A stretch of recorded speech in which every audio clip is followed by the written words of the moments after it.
Assalamualaikum warahmatullahi taala wabarakatuh. Alhamdulillah, pada hari ini kita masih lagi diberi peluang oleh Allah untuk kita sama-sama mempelajari di dalam slot Kelantan Ikhlas bagi mata pelajaran sejarah. Saya, Cikgu Nur Hasbi binti Muhammad Nur dari Sekolah Menengah Sains Tengku Muhammad Faris Petra, kita akan bersama-sama mengulang kaji bagi mata pelajaran sejarah tingkatan 2 2001. Baiklah pelajar, kali ini kita akan membincangkan tajuk bab 3 di bawah subtopik Masyarakat Kerajaan Alam Melayu 3.3 yang bertajuk Seni Bina. Baiklah pelajar, sekarang kita lihat dahulu apakah objektif pembelajaran yang akan kita capai dalam tajuk ini. Antara objektif yang perlu kita capai apabila mempelajari topik ini, kita pelajar dapat mengenal pasti bentuk seni bina kerajaan alam Melayu yang mempunyai fungsi tertentu. Baiklah pelajar, seni bina adalah suatu seni mereka bentuk sesuatu binaan yang mempunyai fungsi tertentu. Oleh itu, kecemerlangan sesuatu masyarakat kerajaan alam Melayu dapat kita lihat melalui hasil seni bina mereka. Antaranya termasuklah seni bina candi, seni bina perkapalan dan juga seni bina sistem pengairan. Okey, pelajar sekalian, mari kita lihat satu persatu seni bina bagi setiap kerajaan alam Melayu. Okey, seni bina yang pertama kita lihat kerajaan Funan. Okey, masyarakat kerajaan Funan mampu membina kapal yang besar dan boleh memuatkan sehingga 700 orang dan 1000 tan barangan kargo. Bayangkan pelajar sekalian, betapa banyaknya, ramainya kapal yang besar ini boleh memuatkan sehingga 700 orang dan beratnya sehingga 1000 tan kargo barangan. Apakah teknologi yang digunakan oleh kerajaan Funan ini, sedangkan pada waktu itu tidak mempunyai teknologi seperti sekarang? Hebatnya kerajaan masyarakat alam Melayu pada ketika ini. Mereka terkenal, kerajaan Funan ini terkenal dalam membina perahu panjang yang boleh membawa sehingga 100 orang penumpang.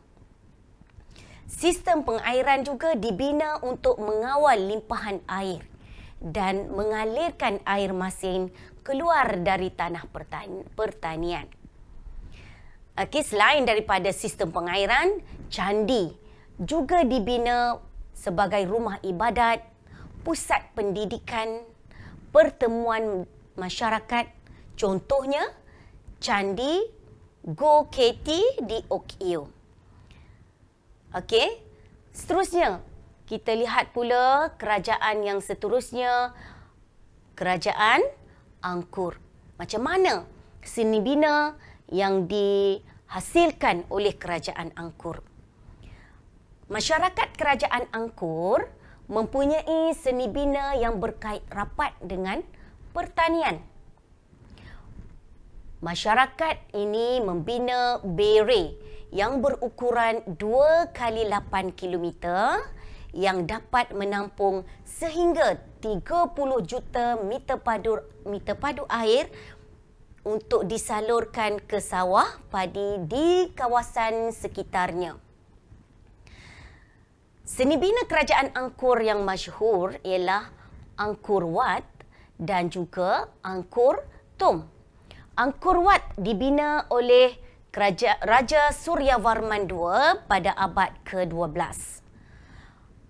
Angkor Wat dibina dengan keluasan 208 hektar. Binaan menara utama di tengah-tengah candi setinggi 65 meter. Kerajaan Angkor turut membina kapal bagi tujuan untuk perdagangan dan juga peperangan sekiranya berlaku pada waktu itu, pada zaman itu. Okey, seterusnya kita beralih pula kepada kerajaan yang seterusnya, iaitu Kerajaan Champa. Baiklah pelajar, mari kita lihat sama-sama apakah seni bina masyarakat Kerajaan Champa. Adakah sehebat seperti kerajaan sebelum yang kita bincangkan tadi? Okey, Kerajaan Champa, seni bina masyarakat Kerajaan Champa dilihat melalui binaan candinya. Kompleks candi terletak di lembah Mison dan juga Dong Duong dan Po Nagar, merupakan antara candi yang masyhur bagi Kerajaan Champa. Gambar yang tertera ni adalah merupakan gambar Candi Mison. Okey, seterusnya kita lihat pula kerajaan yang seterusnya. Candi yang seterusnya ialah Candi Borobudur. Candi Borobudur ini merupakan candi yang terletak di Magelang, di Jawa Tengah, Indonesia. Candi Borobudur adalah candi bagi penganut agama Buddha. Candi ini juga merupakan candi yang terbesar di dunia. Dibina pada abad ke-9 semasa pemerintahan Kerajaan Sailendra. Candi ini dibina berbentuk gunung, bersegi-segi dan memiliki beberapa tingkat. Di bahagian puncaknya terdapat 72 buah patung Buddha yang terletak di dalam stupa. Apakah stupa? Stupa adalah lambang bagi agama Buddha yang berbentuk mangkuk terbalik. Stupa pada Candi Borobudur sering disebut juga berbentuk genta atau berbentuk loceng. Sebab bentuk dia tu hampir sama dengan loceng. Jadi disebut berbentuk loceng. Seterusnya kita lihat pula kerajaan yang seterusnya, seni bina kerajaan bagi Kerajaan Sriwijaya. Masyarakat Sriwijaya turut membina candi. Antara candi yang masyhur ialah Candi Muara Takus dan Candi Muara Jambi di Sumatera.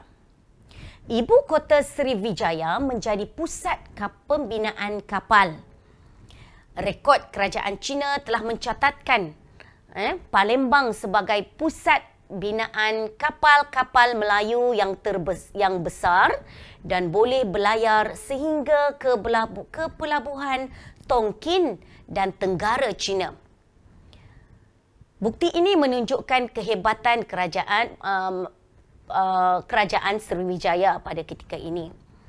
Terdapat ukiran pada tugu di Bukit Siguntang, Palembang yang menggambarkan keadaan kapal-kapal pada era kerajaan Sriwijaya. Ini antara buktilah yang menunjukkan kerajaan Sriwijaya membina menjadi pusat pembinaan kapal. Seterusnya kita lihat pula kerajaan Majapahit. Masyarakat kerajaan Majapahit membina banyak candi semasa era kegemilangannya. Antaranya, candi yang dimaksudkan adalah Candi Tikus di Jawa Timur dan Candi Kito di Jawa Tengah. Selain daripada itu, kerajaan Majapahit membina pintu gerbang. Antaranya, pintu gerbang yang dibina ialah Gapura Ringin Lawang, iaitu pintu gerbang yang merupakan laluan khusus untuk raja. dan Gapura Bajang Ratu, iaitu pintu gerbang masuk ke dalam sebuah bangunan suci di Jawa Timur. Okey, seterusnya kita lihat pula bagi Kerajaan Kedah Tua. Kerajaan Kedah Tua pula tidak ketinggalan dalam kemahiran seni binanya. Seni bina Kedah Tua banyak tertumpu kepada binaan candi bagi agama Hindu dan Buddha di Lembah Bujang. Antara tinggalan candi Buddha yang masyhur adalah di Bukit Kores, Bukit Pendiat dan juga Bukit Meriam. Tinggalan candi Hindu yang masyhur adalah candi di Bukit Batu Pahat dan candi di Bendang Dalam. Kedua-dua candi ini mendapat pengaruh seni bina kerajaan daripada negara China. Daripada negara India, iaitu Kerajaan Chola. Okey. Selain daripada itu, seni bina arca Hindu dan Buddha turut ditemukan di lokasi tersebut. Seterusnya pelajar, penemuan patung Buddha yang dibuat daripada gangsa setinggi 18 meter di Tanjung Rambutan antara bukti seni bina yang hebat yang telah dihasilkan oleh masyarakat Kerajaan Gangga Negara. Turut juga ditemui beberapa binaan patung Buddha yang lain di Sungai Siput dan Pengkalan. Seni bina arca tersebut menerima pengaruh daripada kerajaan India juga, iaitu dari negara India, iaitu Kerajaan Gupta. Baiklah pelajar, seterusnya setelah mempelajari seni bina bagi kerajaan alam Melayu, baik sekarang ini kita cuba membuat beberapa latihan pengukuhan yang telah disediakan oleh cikgu. Ada beberapa soalan objektif dan juga soalan subjektif. Okey, soalan objektif. Pelajar perlu baca soalan dengan teliti. Okey, dan baca jawapan dengan teliti dan pilihlah jawapan yang paling sesuai untuk soalan tersebut. Begitu juga dengan soalan-soalan subjektif. Baiklah, mari kita lihat soalan pengukuhan untuk tajuk seni bina ini. Okey, soalan 1. Tinggalan candi masyarakat Funan yang ditemukan ialah candi Go-Keti di Okio. Apakah fungsi candi tersebut? 1. Adakah sebagai rumah ibadat? 2. Adakah sebagai pusat pendidikan? 3. Sebagai tempat kesukanan? Dan 4. Sebagai kawasan pertanian? Okey. Jawapan diberi sama ada A 1 dan 2, B 1 dan 4, C 3 dan 2 dan 3 dan D 3 dan 4. Jawapan untuk ini adalah 1 sebagai rumah ibadat dan juga 2 sebagai pusat pendidikan. Okey. Okey, seterusnya pelajar kita lihat soalan yang seterusnya, soalan nombor 2. Mengapakah masyarakat Angkor membina kapal? Okey, mengapakah masyarakat Angkor membina kapal? 1. Tujuan dia untuk aktiviti harian. 2. Kegunaan peperangan. 3. Kegunaan perdagangan. Dan 4. Menonjolkan kemahiran mereka. Okey, A 1 dan 2, B 1 dan 4, C 2 dan 3 dan D 3 dan 4. Untuk soalan ini, jawapan diberi ialah masyarakat kerajaan Angkor membina kapal, kapal adalah tujuannya untuk kegunaan peperangan dan juga kegunaan perdagangan. C. 2 dan 3. Seterusnya, kita lihat pula soalan yang seterusnya. Soalan nombor 3.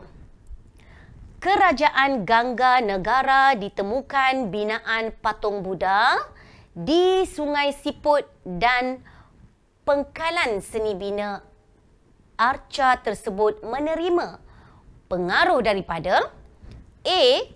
Parsi, B. India, C. dari China dan D. Sriwijaya. Okey pelajar, kerajaan Gangga Negara ditemukan binaan patung Buddha di Sungai Siput dan juga pangkalan seni bina arca tersebut telah menerima pengaruh daripada negara India. Jawapan di sini ialah B. negara India. Seterusnya kita tengok soalan 4 ya. Apakah kepentingan beret kepada masyarakat Funan? Okey. Kita tahu penghasilan penciptaan beret ni adalah untuk pertanian bagi kerajaan Funan. Okey, A. perdagangan, B. perladangan, C. pengairan dan D. perkapalan. Okey. Tidak diceritakan, tidak diberi soalan ini, tidak diberikan, tidak dinyatakan untuk pertanian. Tetapi kita lihat dekat situ, C itu adalah pengairan. Pengairan adalah untuk mengairi tanaman. Jadi C adalah jawapan bagi kepentingan beret yang dibina oleh masyarakat Funan. Okey, seterusnya pelajar kita tengok soalan seterusnya. Candi yang terletak di Magelang. Candi ini merupakan candi Buddha yang terbesar di dunia. Kenyataan maklumat di atas merujuk kepada candi apa? Maklumat tersebut merujukkan kepada apakah candi yang dinyatakan yang tersebut yang dinyatakan tersebut. Okey, A. Candi Misun, B. Candi Borobudur, C. Candi Goketi dan D. Candi Dong Duong. Okey, candi yang terletak di Magelang di Indonesia ialah Candi Borobudur dan candi ini juga merupakan candi yang terbesar di dunia. Okey, seterusnya kita lihat kepada soalan struktur. Okey, soalan struktur ini diberi beberapa markah. Okey, dan sama ada soalan struktur yang memerlukan pelajar hanya menjawab fakta sahaja ataupun soalan yang memerlukan pelajar menghuraikan fakta. Maafkan saya. Okey.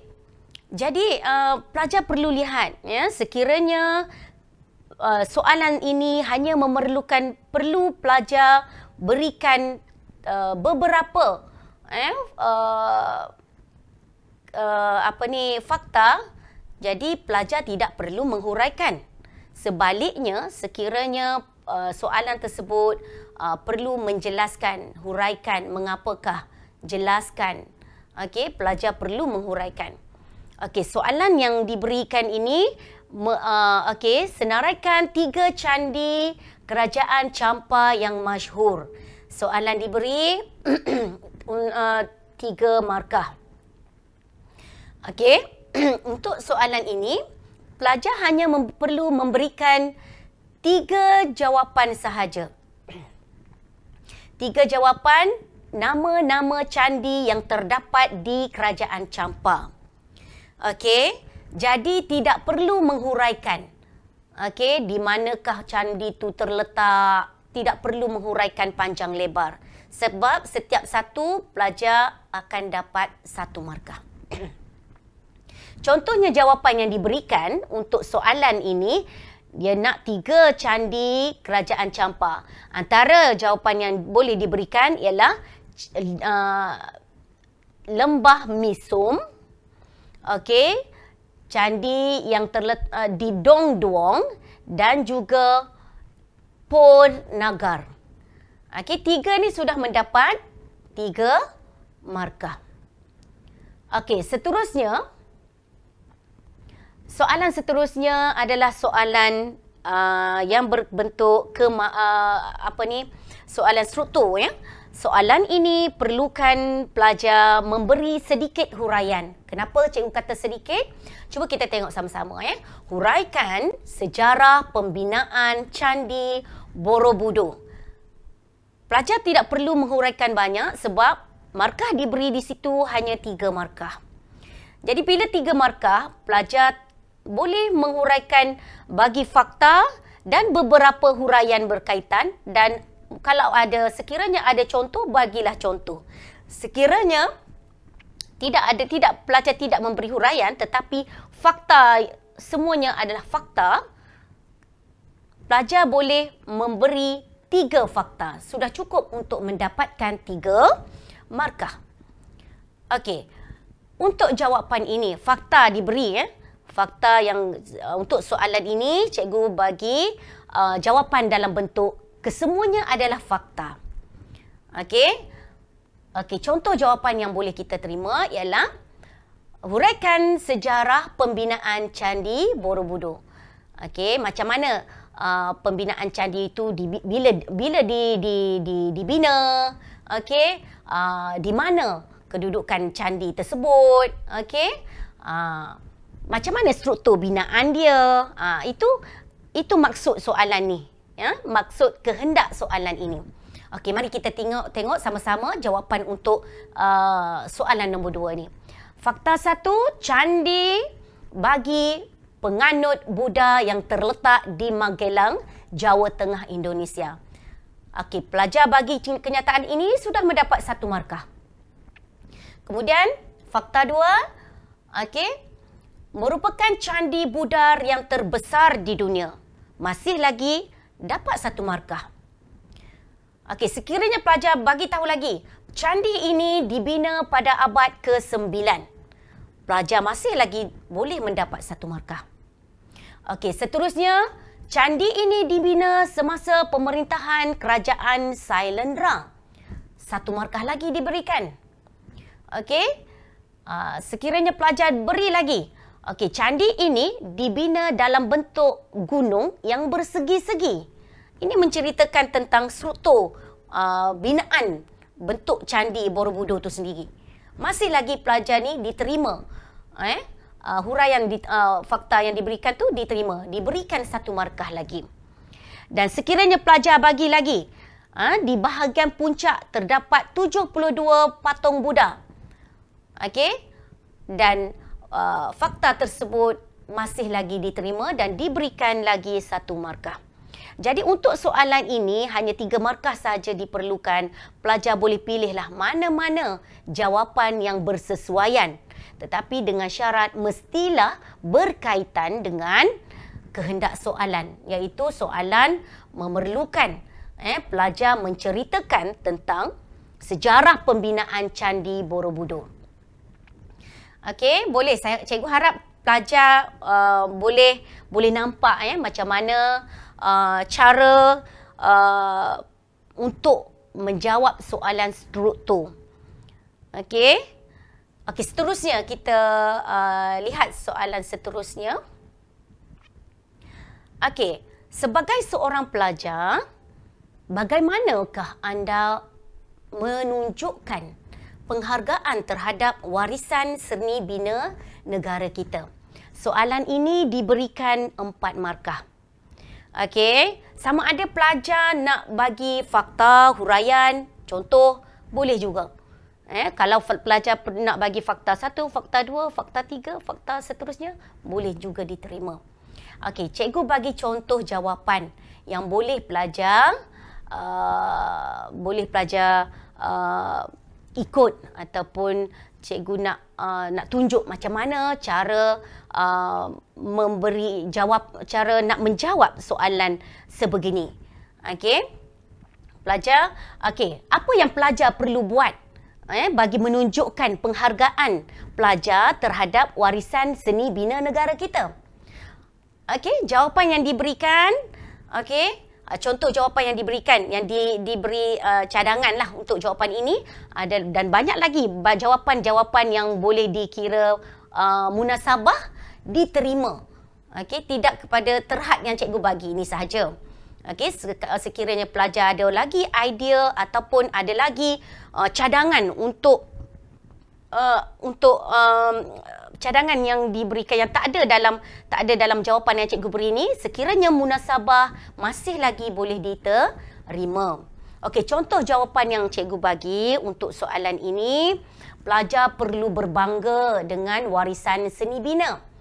Kita sebagai seorang pelajar perlulah berbangga dengan warisan seni bina. Kemudian, tidak merosakkan warisan seni bina. Tidak menconteng, tidak merosakkan dengan cara memusnahkan bangunan tersebut. Jadi itu antara salah satu cara menunjukkan penghargaan kepada seni bina warisan negara kita. Selain daripada itu, pelajar berusaha memelihara warisan seni bina. Dan fakta seterusnya diberikan adalah membuat kajian tentang warisan seni bina. Fakta jawapan yang seterusnya yang boleh diterima lagi, mengambil iktibar daripada binaan seni bina warisan seni bina, dan juga memahami sejarah pembinaan warisan seni bina. Pelajar perlu buat kajian, perlu tahu macam mana pembinaan bangunan warisan seni bina tersebut, dan seterusnya dapat menghayati sejarah pembinaan warisan seni bina dan melahirkan rasa cinta kepada negara. Untuk soalan sebegini, pelajar hanya perlu bagi 4 sahaja. Dan 4 fakta ataupun huraian ataupun contoh sekiranya ada, dan 4 markah itu diberikan kepada pelajar sekiranya jawapan yang boleh diterima. Seterusnya, masyarakat, itu saja untuk soalan untuk perbincangan kita pada kali ini.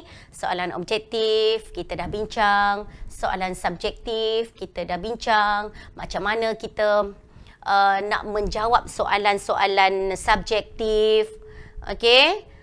Pelajar perlu bagi sekira tengok jawab markah yang diberi, sama ada huraian perlu panjang ataupun kalau markah diberi banyak, 8 markah ataupun 8 markah, huraian mestilah lebih daripada sekiranya markah yang diberikan seperti mana yang cikgu tunjukkan tadi, pelajar tak perlu menghuraikan lebih detail, dan sebab pelajar perlu membahagikan masa untuk menjawab soalan-soalan lain juga.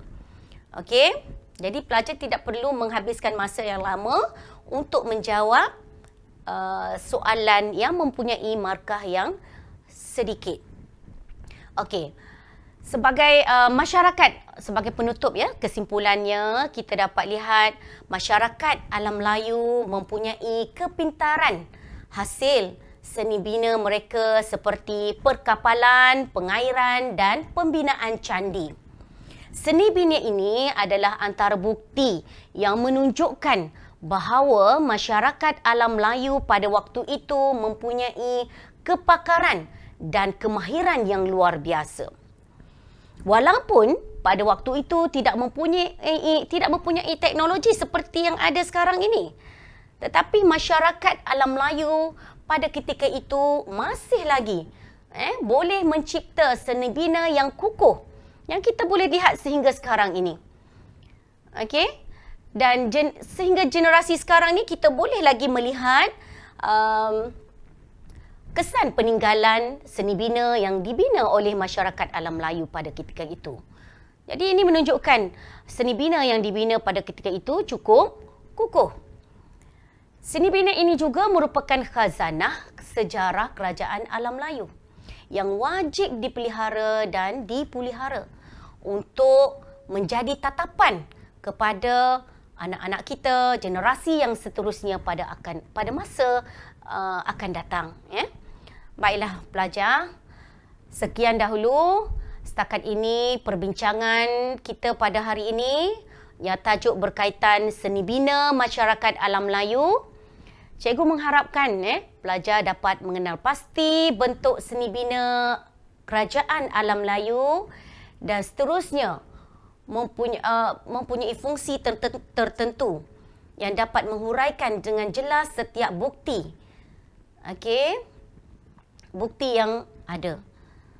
Okey, itu sahaja pada kali ini. Cikgu harapkan pelajar dapat mengambil intipati apa yang kita bincangkan pada hari ini dan juga mengambil iktibar seni bina yang dibina oleh masyarakat terdahulu. Kalau mereka boleh membina binaan-binaan yang kukuh seperti itu, kita yang berada pada zaman sekarang ini yang penuh dengan teknologi yang ada dan kepakaran, pelbagai kepakaran, sudah semestinya boleh melahirkan seni bina yang lebih canggih daripada itu dan lebih kukuh lagi.